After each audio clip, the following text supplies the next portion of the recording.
Okay, let's dive right in. If you ask, say, 5 different product designers what product design is. You'll probably get 5 different answers, right? Exactly. Some will say solving user problems, others focus on UX, maybe UI plus, lots of meetings. Yeah, or just, making things look good. That's still a common one. It is. And look, those things are part of it sometimes. But they don't quite capture the whole picture, do they? It's like focusing on one instrument in an orchestra. Good analogy. You missed the whole composition. Yeah. So today, that's our mission. We want to reframe how you think about product design. Mm-hmm. We think it's really about, well, decisions, systems, and driving change. Exactly. And we're drawing on some great material today, some excerpts from whatisproductdesign.pdf, which really helps clarify things. Right, so let's start with that surface view, the thing most people think of. The visuals. Yeah, the screens, the buttons, the layouts. You see a polished app and you think, okay, that's the design. It's understandable. It's the tangible output, what you can actually see and interact with. But real product design kicks off way, way earlier, doesn't it? Oh, absolutely. Long before anyone opens Figma or starts drawing wireframes, it's like, architecture again. You don't start drafting blueprints without knowing who it's for, what the land is like. What the point of the building is. Precisely. The foundational stuff has to come first. And the source we're looking at really hammers this home. It says the critical questions are up front, like, what problem are we actually solving here? And who exactly are we solving it for? That's huge. And maybe the toughest one. Why now?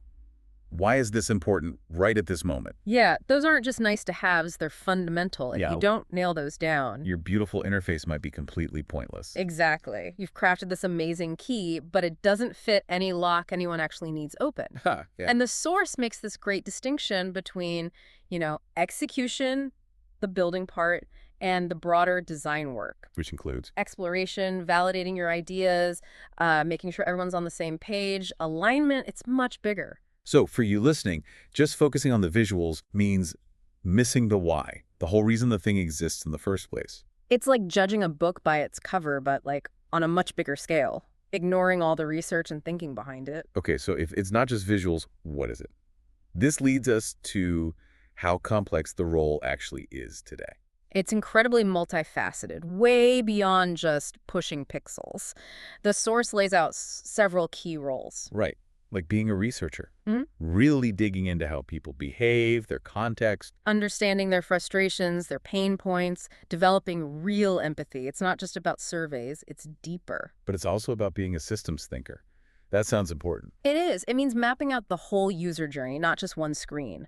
Thinking about edge cases, those weird scenarios. Like what happens if the internet connection drops mid-action? Exactly. Or what if a user enters data in a way you didn't expect? Does the whole thing fall apart? It's about the logic, the flow, the connections. So it's like designing an ecosystem, not just a single plant.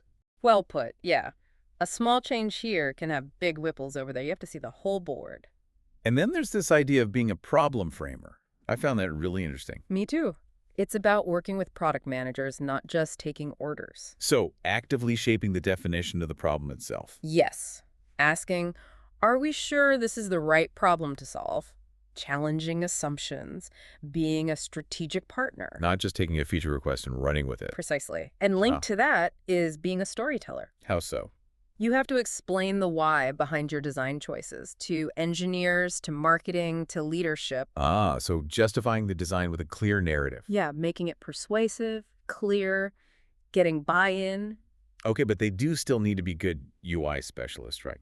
Making things usable and hopefully enjoyable. Oh, absolutely. That craft is still vital. But it's UI informed by all that other work, the research, the systems thinking, the problem framing. It's the final layer, built on a solid foundation. Exactly. And finally, the source stresses collaboration. Designers don't work in a vacuum. They need to connect with engineering, marketing, support.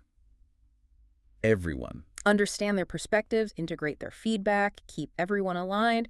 It's a huge part of the job. So when you list all that out, researcher, systems thinker, problem framer, storyteller, UI specialist, collaborator, Yeah, you can see why it's impactful. definitely. But you can also see why it's so often misunderstood. Right. It's not one simple thing. Which brings us to why it gets misunderstood. The source points to a few key reasons. One is education. How so? A lot of courses, boot camps, tutorials, They focus heavily on the how, like how to use the tools, how to make specific UI patterns. Mastering Figma learning design systems. Yeah, which are useful skills, don't get me wrong. Tools are important, but Uh-huh. they often skip the why. Why are we building this? Does the screen actually solve a user need? You can learn to make something look great. Without knowing if it should exist, like arranging deck chairs on the Titanic, maybe? A bit dramatic, but yeah, sort of. You're Yeah. polishing something that might be fundamentally flawed or unnecessary. And that disconnect, the source suggests, leads to real problems, like burnout. Definitely. Designers feel pressure to deliver business results. But they weren't involved in the strategic decisions that led to the project. Exactly. They get brought in late to just, make it look nice, apply a visual layer. When the actual strategic thinking, the user understanding, the problem definition, that stuff gets undervalued. Or seen as someone else's job entirely. And the designer's input is treated as just aesthetic, decorative, as the source puts it. Which must be incredibly frustrating if you know the potential impact of good design thinking from the start. It really is. And that's why conversations like this, like the points made in the source material, are important to try and shift that perception. Okay, so let's get to the core then. What is effective product design, fundamentally? The source boils it down beautifully, I think. It's about minimizing friction and maximizing value for the user. Minimize friction, maximize value. Simple, but powerful. Let's unpack that for you listening. Minimizing friction, that's about making things easy, seamless, intuitive. Removing obstacles. You know that checkout process that makes you want to throw your computer? Oh yeah, abandon cart. That's high friction. Good design removes that. Maximizing value, that's ensuring the product actually helps the user, solves their problem, makes their life better in some meaningful way. And how do we achieve that? The source highlights a few key things. First, really understanding genuine user needs. Not just guessing, doing the research, talking to people, empathy. Getting beyond assumptions. Absolutely. Second, making decisions based on data and evidence, not just gut feelings. Intuition has a place, but it needs backup. Right. Validate your hunches. Yeah. Third, Designing systems, not just screens. Thinking about scalability, adaptability. How will this evolve? so it's future-proofing, in a way. Sort of, yeah. Building something robust and flexible. And finally, clarity. Clarity for who? Both for the end user, making the product easy to understand and use, and for the internal teams building and maintaining it. Everyone needs to be clear on what's being built and why. And here's a point I love from the source.